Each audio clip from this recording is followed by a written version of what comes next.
3 years of mistreatment, now I'm furious he found someone better. The wedding invitation is still on my kitchen counter.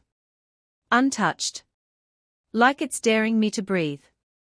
Matthew and Claire. June 15th. 6 months ago, I watched the man who loved me walk away without shouting, without begging, just quiet acceptance. I thought I'd feel relief. Freedom. Victory. Instead, I feel like I'm standing at the edge of a life I destroyed with my own hands, and now I'm being invited to watch someone else live it. For 3 years, Matthew loved me in ways I pretended not to notice. He remembered things I forgot about myself. My coffee order.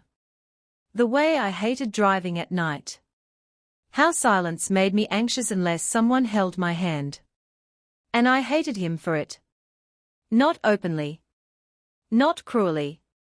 But consistently. Whenever he talked about the future, I laughed it off. Relax. Why does everything have to be so serious? Whenever he asked where we were going, I said, can't we just enjoy the moment? The truth was uglier than my excuses. I liked the attention without the responsibility. I liked knowing he was waiting while I kept my options open. I liked being chosen without choosing back. Matthew wanted stability. I wanted flexibility. Matthew wanted commitment. I wanted control. So I minimized him. When he said he felt lonely, I told him he was being dramatic. When he said he needed more time together, I said he was suffocating me. When he asked if I loved him, I said, why are you pressuring me? And every time I pulled away, he stepped closer, until one day, he didn't. The breakup wasn't explosive. That's what haunts me most. He just sat there, eyes tired, voice calm. I don't think I'm what you want, he said. And I can't keep shrinking myself, hoping one day you'll choose me. I nodded. Pretended to agree. Inside, I felt nothing. Or so I thought. I ran into them accidentally. That's what I tell myself. Matthew was laughing. Actually laughing. Not the quiet, careful laugh he used around me, but open, unguarded, real. And she was touching his arm. Claire. She wasn't flashy. She wasn't trying to impress anyone. She had this calm, grounded presence that felt safe. I found out later she was a pediatric nurse. Of course she was. Someone who spends her life caring for others. Someone patient. Warm. Emotionally available. Everything I treated like a weakness. Matthew looked different with her. Lighter. Straighter. Like he wasn't bracing himself for rejection anymore. That was the moment something cracked inside me. Not jealousy at first, no. It was disbelief. How dare he move on so easily? How dare he become happy without me? How dare he give someone else the future he begged me for?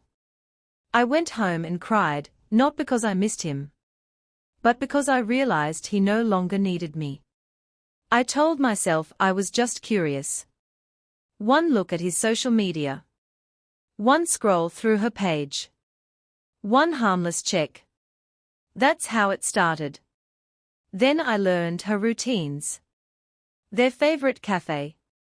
The park they walked through every Sunday. I noticed things I never noticed when he was mine. He held doors open now. He posted pictures. He smiled in ways I had drained out of him. And the worst part? He was becoming the man I always wanted. Just not for me. At night, I replayed every conversation we ever had. Every time I chose my friends over him. Every time I dismissed his feelings. I tried dating again. Every man felt temporary. Hollow. None of them looked at me the way Matthew used to. And that's when the rage set in. Why should she get the best version of him? Why should I suffer when I was honest about wanting freedom? But honesty without empathy is just cruelty wearing a clean mask. The envelope arrived on a Tuesday. Cream paper. Elegant lettering.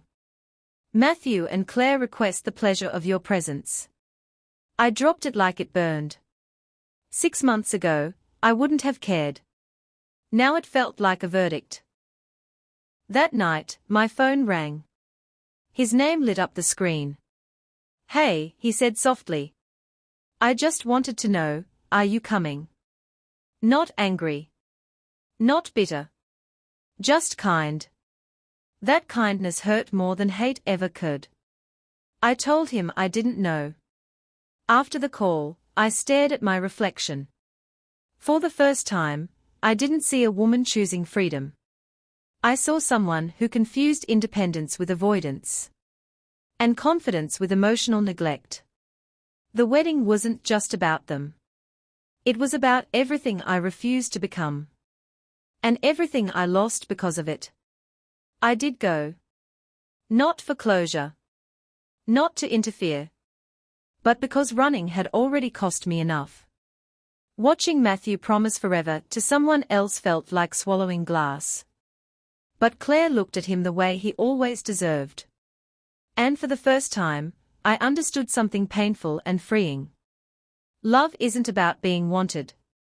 It's about showing up when you're chosen. I didn't lose Matthew because he found someone better. I lost him because I refused to be better when he needed me. And that realization, that quiet, devastating truth, will stay with me long after the wedding music fades.